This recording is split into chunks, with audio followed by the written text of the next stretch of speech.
అక్కడే కళ్ళంలోనే మరి ధాన్యం అమ్ముకోవడానికి వచ్చి అక్కడే చనిపోవడం జరిగింది. అంటే ఈ రకంగా ధాన్యపు రాశులే సాక్షిగా కొనుగోలు కేంద్రాల్లోనే రైతు మరణాలు జరుగుతూ ఉంటే ఈ ప్రభుత్వానికి చీమగుట్టినట్టు కూడా లేదు. ఈ మరణాలు సహజ మరణాలు కావు, ఇవి రేవంత్ రెడ్డి ప్రభుత్వం యొక్క నిర్లక్ష్యం వల్ల జరిగినటువంటి మరణాలు. ఈ మరణాలకు రాష్ట్ర ప్రభుత్వమే బాధ్యత వహించాలి. ఈ రైతులకు ఒక్కొక్కరికి 25 లక్షల ఎక్స్గ్రేషియా ఇచ్చి ఆ కుటుంబాలను ఆదుకోవాలని చెప్పి నేను ప్రభుత్వాన్ని డిమాండ్ చేస్తూ ఉన్నా. ఎందుకంటే ఇవి సహజ మరణాలు కావు, ఒక రకంగా చెప్పాలంటే ఇవి ప్రభుత్వ హత్యలు, ప్రభుత్వ నిర్లక్ష్యం వల్ల జరిగినటువంటి మరణాలు. గతంలో బీఆర్ఎస్ ప్రభుత్వం మీద దుమ్మెత్తి పోసినటువంటి కాంగ్రెస్ నాయకులు ఇవాళ ఎందుకో కల్లాల కాడికి పోతలేరు. ఆనాడు బీఆర్ఎస్ ప్రభుత్వంలో అన్నీ చక్కగా జరుగుతుంటే కూడా మా మీద బుర్ర జల్లాలని కల్లాల్లోకి వెళ్ళి నానా యాగి చేసినారు.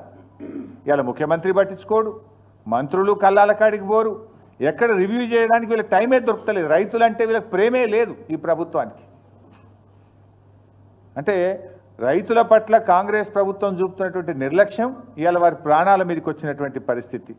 ప్రభుత్వం అసలు రివ్యూ లేకుండా మొద్దు నిద్రపోతున్నటువంటి పరిస్థితి. ముఖ్యంగా ఇవాళ ఈ ప్రభుత్వం ఏ విషయంలో మీరు రైతుల విషయంలో గమనిస్తే వానకాలం ముఖ్యమంత్రి ఏమో ఈజ్ బిజీ విత్ అందాల పోటీల రివ్యూలు. ఎక్కడ పెట్టా ఆ రివ్యూ కూడా పోలీస్ కమాండ్ అండ్ కంట్రోల్ రూమ్లో. ఆ పోలీసు వాళ్ళని కూడా పనిచేసుకొనియకుండా సెక్రటరేట్ ఓడిన గారు అయితే జూబ్లీ హిల్స్ ప్యాలెస్, లేకపోతే పోలీస్ కమాండ్ కంట్రోల్ రూమ్. నెల రోజులకు ఒక్కసారి కూడా సెక్రటరేట్ ముఖం చూస్తలేడు. ఇవాళ ఆ పోలీస్ కమాండ్ కంట్రోల్ రూమ్లో అందాల పోటీల మీద రివ్యూ పెడుతున్నావు కదా రేవంత్ రెడ్డి గారు, మరి రైతులకు రైతు బంధు అందిందా లేదా అని ఎందుకో రివ్యూ పెట్టవు? వానకాలం రైతు బంధు ఎగబెట్టివి, యాసంగి రైతు బంధు సగం మంది కూడా అయిపోతివి. రుణమాఫీ అందిందా లేదా?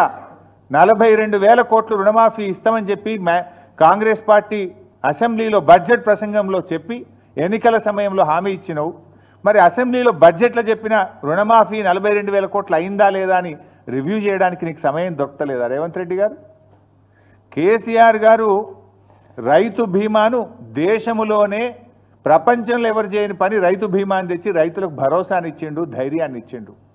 ఇవాళ మీరు ఇంతవరకు ఫిబ్రవరిలో కట్టాల్సిన రైతు బీమా పైసలు మే నెల వచ్చినా రైతు బీమా పైసలు కట్టలే.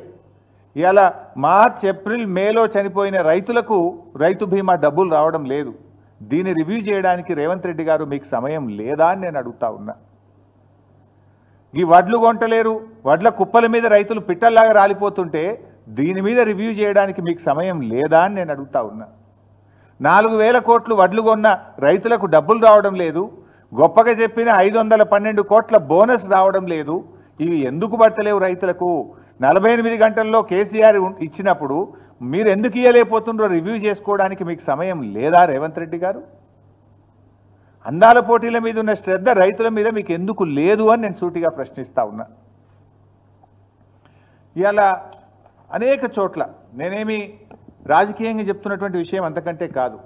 ఇవాళ ఉదయం నుంచి ఇవాళ జూపల్లి గారి నియోజకవర్గం కొల్లాపూర్లో తడిసిన ధాన్యాన్ని కొనాలని రైతులు రోడ్డెక్కినారు. వాళ్ళని పట్టించుకునే నాతులు లేరు.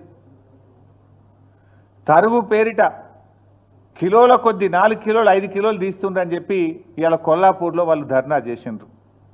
నాగర్ కర్నూలు జిల్లా పెంటపల్లి మండలం జటప్రోలులో ఇవాళ తడిసిన ధాన్యాన్ని కొనండి, మొలకలెత్తుతున్నాయి అని చెప్పి రోడ్డెక్కి రైతులు ధర్నా చేసిండ్రు. జగిత్యాలలో తూకంలో 4 కిలోలు 5 కిలోలు ఎక్కువ పెడుతున్నారు, మాకు బస్తా మీద 5 కిలోలు తీస్తే క్వింటాల్ మీద 10 కిలోలు పోతుంది అని చెప్పి జగిత్యాలలో రైతులు ఇవాళ రోడ్డెక్కి ధర్నా చేసిండ్రు. అదేవిధంగా సిరిసిల్ల జిల్లాలో తంగలపల్లి మండలం జిల్లెల గ్రామంలో వడ్లు కొనుగోలు చేయడం లేదని సిరిసిల్ల సిద్దిపేట హైవే మీద రాస్తా రోకో చేసిండ్రు. అదేవిధంగా సన్నవడ్లు కొంటలేరు, 2 నెలల నుంచి సన్నవడ్లు అమ్ముకోవడానికి కళ్ళంలో వడ్లు పోసి ఎదురు చూస్తున్నామని చెప్పి రాస్తా రోకో చేసినారు.